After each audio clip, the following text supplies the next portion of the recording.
एक था चालाक बैल जिसका नाम था चेतक। वो एक गरीब किसान के पास रहता था जो उससे खेत जोतवाता था। चेतक बलवान और मेहनती तो था, पर साथ ही वो बहुत चालाक भी था। एक दिन चिलचिलाती गर्मी की दोपहर में चेतक खेत जोत रहा था। तभी उसने पास ही खेत में रसदार तरबूज देखे। उसका मुंह पानी पानी हो गया। उसने सोचा कि किसान को चकमा देकर तरबूज चुरा ले। जब किसान थोड़ी देर के लिए छाया में आराम करने गया तो चेतक ने थक जाने का नाटक किया और जमीन पर गिर पड़ा। घबराया हुआ किसान दौड़कर उसके पास गया और उसे पानी पिलाने लगा। मौका देखते ही चेतक धीरे धीरे उठा और तरबूज के खेत की तरफ चल पड़ा। किसान को चेतक की चाल समझ में आ गई और वह उसके पीछे दौड़ा, पर चेतक उससे तेज था। वो खेत में पहुंचा, सबसे बड़ा तरबूज उठाया और लुढ़कता हुआ दूर चला गया। किसान बेबस देखता रहा क्योंकि चेतक दूर खेतों में लुढ़कता हुआ अपना मीठा इनाम लेकर गायब हो गया। इसके बाद भी चेतक की चालाकी कम नहीं हुई। वो अक्सर ऐसे ही खेतों से सब्जियां या फल चुरा लेता, लेकिन हर बार किसान उसे लगभग पकड़ ही लेता था। एक दिन चेतक फंस ही गया। वो एक ऊंची दीवार कूदने की कोशिश में फंस गया और उसका पैर मोच गया। किसान दौड़ा हुआ आया और गुस्से से चेतक को घर ले गया। कुछ दिनों तक तो चेतक चलने में असमर्थ रहा। इस दौरान किसान ने उसकी अच्छी तरह से देखभाल की।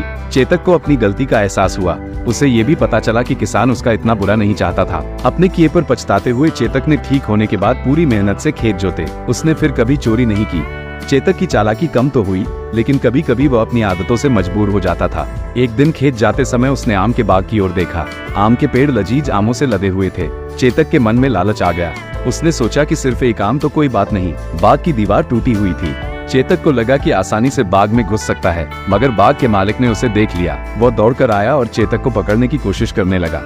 चेतक घबरा गया और भागने लगा। काला का समरा चालक बुल भाग तो रहा था, लेकिन बाग का मालिक भी पीछे ही था। चेतक जानता था कि वो ज्यादा देर तक नहीं भाग पाएगा। आखिरकार उसे एक उपाय सूझा। रास्ते में एक कुम्हार के मिट्टी के घड़े रखे हुए थे। चेतक उन घड़ों की तरफ मुड़ा और उनके बीच से जोर लगाकर निकल गया। कई घड़े टूट गए, लेकिन चेतक को रुकने की फुर्सत नहीं थी। चालाकी की वजह से तो बच निकला, लेकिन चेतक को यह एहसास भी हुआ कि इस बार उसकी चतुराई थोड़ी महंगी पड़ी थी। रास्ते में टूटे हुए घड़ों के कारण उसे चोट लगी थी। साथ ही बाग मालिक को भी काफी नुकसान हुआ था। चेतक खेत की ओर लौट रहा था। रास्ते में उसे अपनी हरकतों पर पछतावा हो रहा था। उसे एहसास हुआ कि हर बार चालाकी करने से फायदा ही नहीं होता।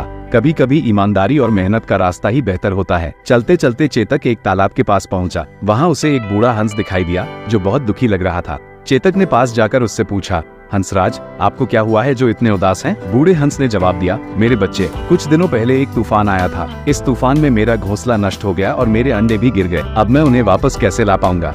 ये चिंता मुझे बहुत सता रही है। चेतक ने बूढ़े हंस की परेशानी सुनकर सहानुभूति जताई। फिर उसने कहा, हंसराज, आप चिंता मत करो, मैं आपकी मदद करूंगा। आप मुझे बताइए कि आपके अंडे कहाँ गिरे थे? बूढ़े हंस ने चेतक को बताया कि तूफान में उसके अंडे तालाब के किनारे झाड़ियों में गिर गए थे। चेतक तालाब के किनारे गया और ध्यान से अंडों को ढूंढने लगा। काफी देर की खोज के बाद उसे झाड़ियों के नीचे कुछ टूटे हुए अंडों के टुकड़े दिखाई दिए, लेकिन पास ही एक घोंसला भी बना हुआ था जिसमें 3 छोटे छोटे हंस के बच्चे चिंकार कर रहे थे। चेतक खुशी से उछल पड़ा। वो बूढ़े हंस के पास गया और बोला, हंसराज, मैंने आपके तीनों बच्चों को ढूंढ लिया है। ये सुनकर बूढ़ा हंस खुशी से फपक उठा। वो चेतक के साथ झाड़ियों के पास गया और अपने बच्चों को प्यार से देखा। हंस के बच्चों को देखकर चेतक को भी बहुत खुशी हुई। उसे इस बात का एहसास हुआ कि ईमानदारी और मदद का रास्ता ही सच्चा सुख देता है। कुछ दिनों बाद बूढ़े हंस ने चेतक को धन्यवाद दिया और अपने बच्चों को लेकर उड़ गया। चेतक खेत की ओर लौट पड़ा। रास्ते में उसे खुशी हो रही थी कि उसने किसी की मदद की। उसने मन ही मन यह निश्चय किया कि अब वो कभी चालाकी नहीं करेगा और हमेशा ईमानदारी से काम करेगा। चेतक खेत की ओर लौटते हुए काफी खुश था। रास्ते भर उसने बूढ़े हंस की मदद करने और उसके बच्चों को वापस लाने के बारे में ही सोचा।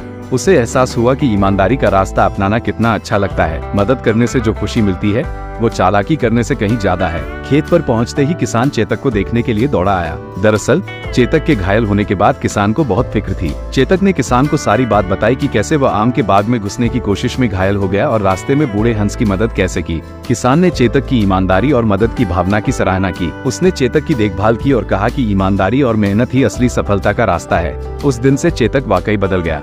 उसने अपनी चालाकी छोड़ दी और पूरी मेहनत से किसान की मदद करने लगा। दोनों मिलकर खेतों में काम करते और खुश रहते थे। गांव के अन्य जानवर भी चेतक की ईमानदारी की कहानी सुनकर प्रभावित हुए और उन्होंने भी ईमानदारी का रास्ता अपनाने का फैसला किया। कहानी से सीख मिलती है कि चालाकी भले ही कभी कभी काम आ जाए, लेकिन ईमानदारी और मेहनत ही असली सफलता की कुंजी है। चालक बैल की चंचलता से मदद करने वाले बैल बनने का सफर हमें याद दिलाता है कि सही काम करने से ही सच्ची खुशी मिलती है।